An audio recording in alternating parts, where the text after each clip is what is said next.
Frederickson, St. Louis Post-Dispatch columnist. He is also a contributor here to the Big 550 KTRS. Good morning, Ben Frederickson. Good morning. How's it going? Good. Are you ever going to meet us here in studio, or are you too big for that? No, that's the plan. Yeah, I'm trying to save up, pinch my pennies so I can bring some donuts when I come. Certainly understandable. We'll look forward to you in 2022.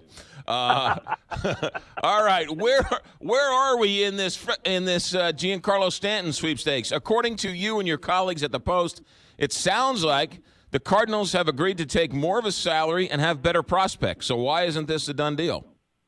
Well, because I think first of all, Stanton has all the leverage, so he's in no rush to make a decision, even though MLB would very much like him to hurry up and get that done. So the hot stove can continue to move, because right now everybody's kind of waiting on Stanton in terms of the offensive hot stove market. So they want him to hurry up, but he has the full no trade clause, so he can wait. Now, there's a couple things in play here. Stanton is widely reported to want to play on the coast, preferably the West Coast. So that makes you wonder if the Giants have the upper hand here. The important news yesterday was that it sounds like both the Cardinals and the Giants have presented offers to the Marlins that they would approve if Stanton drops his no-trade clause. That means that both teams are in the boat with offers. The Marlins will say, yes, we will trade Stanton to you for this.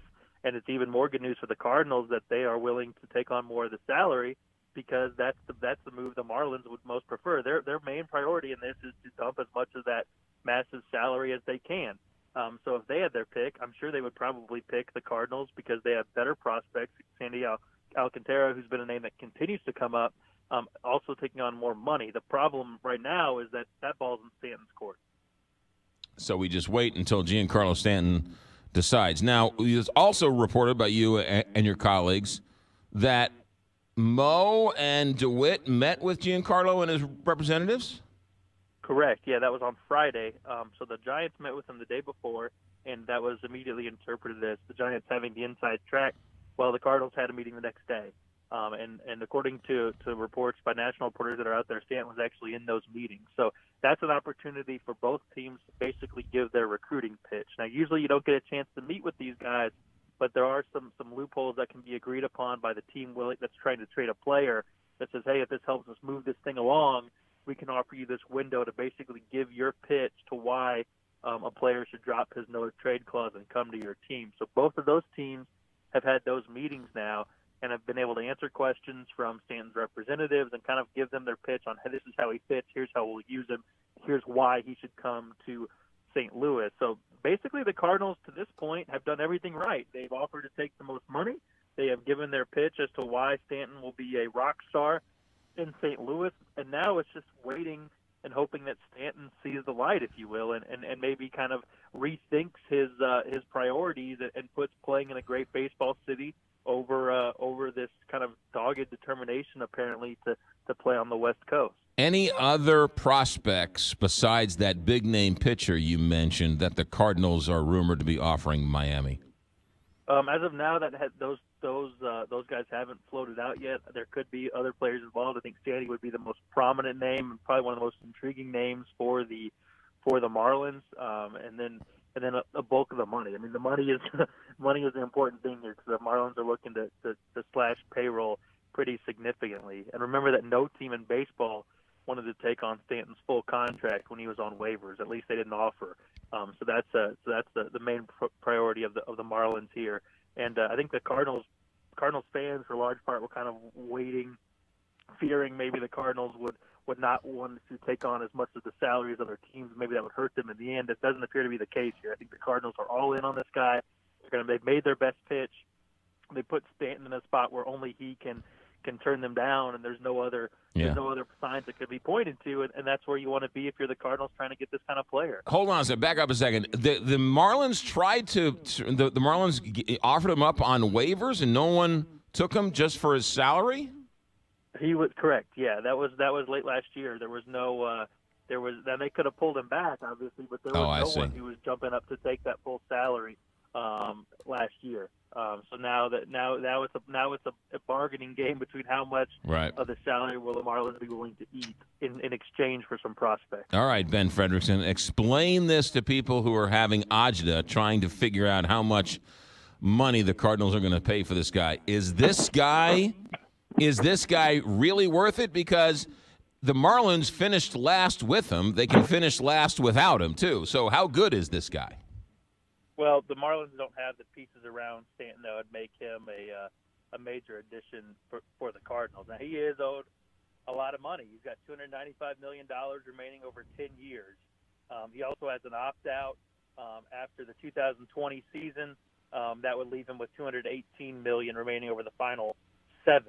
Now, there's thought that he probably won't take that opt-out if he's in a place where he likes, because that's a lot of money, and that's probably the kind of money that he wouldn't be getting as he gets older. Now, the reason the Cardinals need to make a move like this, and if it's not Stanton, it has to be someone else, is because they have a significant absence in their lineup.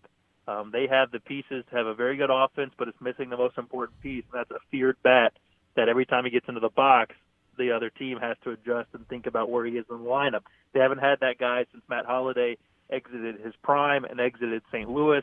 Albert Pujols, of course, was the last guy before Holliday who could have that role. Right. Now, they thought Oscar Taveras was going to be that player, but unfortunately he was taken too soon, and they don't have a guy coming up in the minors. So at some point they're going to have to cultivate that either from outside, via trade, or free agency, and it's going to cost a lot one way or the other. The free agency upcoming, Bryce Harper, Manny Machado, these guys are going to get paid a ton of money. They're all going to set records for most paid to a free agent, so there is no cheap option to get this kind of player. And if you look at the teams that are in the postseason, every team has at least one of these guys.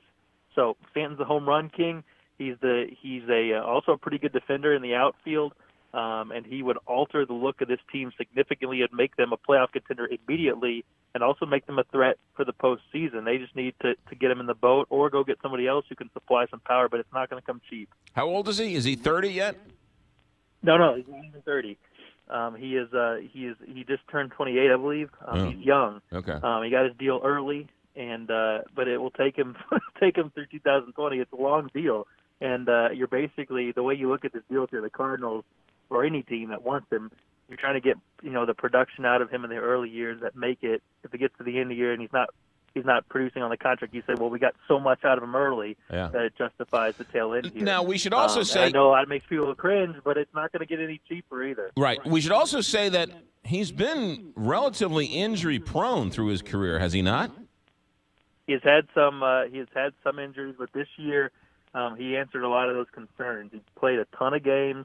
He had 59 homers, and he didn't miss significant stretches of time, and he proved to be healthy. I'm with you on that. There have been some concern. There's been some trips to the disabled list, but this year he kind of answered those questions that he couldn't play a full season yet. So you're reporting and you're hearing it's Giants or Cardinals, and wait for Giancarlo Stanton to make a decision. That is where it stands right now. There is another option here, and that would be that he just wants to hold out and try to wait for the Dodgers. Now, according to all the guys who are quoting his friends and people in his circle, his number one top team, if he had to pick and nothing else mattered, would be the Los Angeles Dodgers. He grew up a Dodgers fan. He was about, I think his high school was about 20 minutes from Dodger Stadium. Right. And when he turned in his initial list to the Marlins of which teams he would be willing to be traded to, there was one team on the list, and it was the Dodgers. So if he wanted to play hardball here, he could say, look, I heard the Cardinals, I heard the Giants. I don't think I want to go to either of those places. I only want to be a Dodger, and I will either play for the Marlins or you guys can trade me to the Dodgers. He has the leverage, right? So the Marlins could either work up some sort of deal that sends him to the Dodgers. The Dodgers reportedly have at least lukewarm interest in adding him, but that comes with the whole burden of responsibility for them because they always are over the luxury tax, and it would be very hard for them to take on a contract of this size. They would have to get rid of probably some of their highest paid players, at least one of them, in order to balance their books on this. Now, everybody is going to have at least some interest in adding Stanton because of the kind of impact that he would have. But the Dodgers could basically say, well, Marlins, you have to make a deal with us. So Stanton could play hardball, I guess, to get to his favorite team, but he also might risk being stuck in Miami on a team that is still going to cut payroll, that's going to sell off some of his best friends, some of their best players, and he's basically the one star on a team that that will even be worse than it was this past year. So he could put up with that till 2020 and hit free agency if he's going to try to force a trade to the Dodgers. So that could be